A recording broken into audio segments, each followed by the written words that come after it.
നബി സല്ലല്ലാഹു അലൈഹി വസല്ലം പറഞ്ഞത് ഇസ്തിഗ്ഫാർ എന്നത് അല്ലാഹുമ്മ അൻത റബ്ബി ലാ ഇലാഹ ഇല്ലാ അൻത ഖലഖ്തനി വഅന അബ്ദുക വഅന അലാ അഹ്ദിക വവഅദിക മസ്തതഅതു അഊദു ബിക മിൻ ശർരി മാ സ്വനഅതു അബൂഉ ലക ബിനിഅമതിക അലയ്യ വഅബൂഉ ലക ബിദംബി ഫഗ്ഫിർ ലി ഫഇന്നഹു ലാ യഗ്ഫിറു ദുനൂബ ഇല്ലാ അൻത.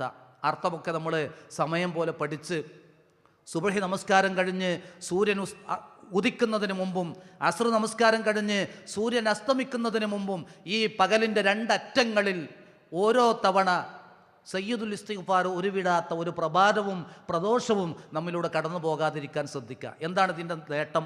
ഇതുകൊണ്ട് ലഭിക്കുന്ന നേട്ടം എന്താ? റസൂലുള്ളാഹി പറഞ്ഞു, മൻ ഖാലഹ ഇദാ അസ്ബഹ മൂഖിനം ബിഹാ ഫമാത മിൻ യൗമിഹി ദാലിക ദഖലൽ ജന്ന.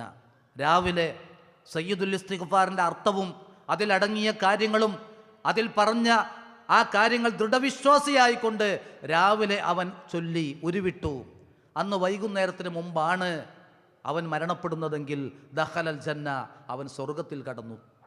വമൻ ഖാലഹ ഇദാ അംസാ മൂഖിനം ബിഹാ ഫമാത മിൻ ലൈലതിഹി ദഖലൽ ജന്ന. ഒരാൾ വൈകുന്നേരം ഈ പറഞ്ഞ പോലെ കൽപ്പിച്ച പോലെ അത് ഉരുവിട്ടു, അടുത്ത പ്രഭാതമാകുമ്പോഴേക്ക് മരണപ്പെട്ടാൽ ദഖലൽ ജന്ന, അവൻ സ്വർഗത്തിൽ കടക്കുമെന്നാണ്. നമ്മളൊക്കെ ഒരു സൂര്യൻ അസ്തമിച്ച ശേഷം, ഒരു സൂര്യൻ ഉദിച്ച ശേഷം, ഒരു രാവിലെ കഴിഞ്ഞാൽ, ഒരു വൈകുന്നേരം കഴിഞ്ഞാൽ മരണത്തിലേക്ക് അടുത്തുകൊണ്ടിരിക്കുന്നവരാണ്. തൊട്ടടുത്ത നിമിഷം നമ്മുടെ മുമ്പിൽ മരണമാണ്. എവിടെ വെച്ച് മരിക്കുമെന്ന് നമുക്കാർക്കും അറിയില്ല. ആ മരിക്കുന്ന ദിനം അല്ലാഹുമ്മ അൻത റബ്ബി, അല്ലാഹുവേ നീയാണ് എൻ്റെ റബ്ബ്, ലാ ഇലാഹ ഇല്ലാ അൻത, നീയല്ലാതെ ആരാധനക്കർഹനായി മറ്റാരുമില്ല, ഖലഖ്തനി നീയാണ് എന്നെ സൃഷ്ടിച്ചത്, വഅന അബ്ദുക ഞാൻ നിന്റെ അടിമയാണ്, വഅന അലാ അഹദിക ഞാൻ നിന്നോടുള്ള പ്രതിജ്ഞയിലും കരാറിലുമാണ് ജീവിക്കുന്നത്, വവഅദിക മസ്തതഅതു പരമാവധി നിന്നോടുള്ള വാഗ്ദാനം നിർവഹിച്ചുകൊണ്ടാണ് ഞാൻ ജീവിക്കുന്നത്, അഊദു ബിക മിൻ ശർരി മാ സ്വനഅതു. റബ്ബേ എൻ്റെ ഭാഗത്തു വന്നുപോയ വീഴ്ചകൾ, ഷെറുകൾ, തിന്മകൾ ഞാനിതാ നിന്നോട് കാവൽ തേടുന്നു. വഅബൂഉ ലക ബിനിഅമതിക അലയ്യ നീ എനിക്ക് ചെയ്തു തന്ന അനുഗ്രഹങ്ങളെ അംഗീകരിക്കുന്നു ഞാൻ.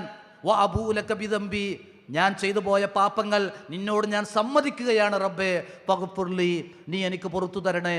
ഫഇന്നഹു ലാ യഗ്ഫിറു ദുനൂബ ഇല്ലാ അൻത നീ അല്ലാതെ പാപം പൊറുക്കാൻ ആരുമില്ല. ഒരു മുവഹ്ഹിദ്, ഇത് പ്രഖ്യാപിക്കുന്നവൻ മുവഹ്ഹിദാണ്. ഒരു മുവഹ്ഹിദിന് മാത്രമേ സയ്യിദുൽ ഇസ്തിഗ്ഫാർ അതിൻ്റെ ആശയം അനുസരിച്ച് പ്രഖ്യാപിക്കാൻ കഴിയൂ എന്ന ആ സയ്യിദുൽ ഇസ്തിഗ്ഫാർ രാവിലെയും വൈകുന്നേരവും നമ്മൾ പതിവാക്കണം. ഒട്ടേറെ ഇസ്തിഗ്ഫാറുകൾ കാണാം. ആയിഷ റളിയല്ലാഹു അൻഹ പറയുന്നുണ്ട്, നബി സല്ലല്ലാഹു അലൈഹി വസല്ലമ മരിക്കുന്നതിൻ്റെ തൊട്ട് മുമ്പുള്ള ദിവസങ്ങളിൽ വർദ്ധിപ്പിക്കാറുണ്ടായിരുന്നു, സുബ്ഹാനല്ലാഹി വബിഹംദിഹി അസ്തഗ്ഫിറുല്ലാഹ് വഅതൂബു ഇലൈഹി. അള്ളാഹുവിനെ പരിശുദ്ധപ്പെടുത്തി ആ അള്ളാഹുലേക്ക് പൊറുക്കലിനെ തേടുന്ന, പശ്ചാത്തപിക്കുന്ന ഒരു ഇസ്തിഗ്ഫാർ. ഇതുപോലുള്ള ഒട്ടേറെ ഇസ്തിഗ്ഫാറുകൾ പഠിച്ച് അതിൻ്റെ ആശയം മനസ്സിലാക്കി സമയബന്ധിതമായി നിർവഹിക്കേണ്ടത് അങ്ങനെ, അല്ലാത്ത സമയങ്ങളിൽ ഇസ്തിഗ്ഫാറുകൾ വർദ്ധിപ്പിക്കുന്ന ഒരു വിശ്വാസിയായി മാറാൻ നമ്മളൊക്കെ ജീവിത തിരക്കുകളിൽ ഓടിക്കൊണ്ടിരിക്കുകയാണെങ്കിലും അള്ളാഹുവിനോടുള്ള ബാധ്യതകളാണ് ഇതെന്ന തിരിച്ചറിവ് നമുക്കുണ്ടാകണം.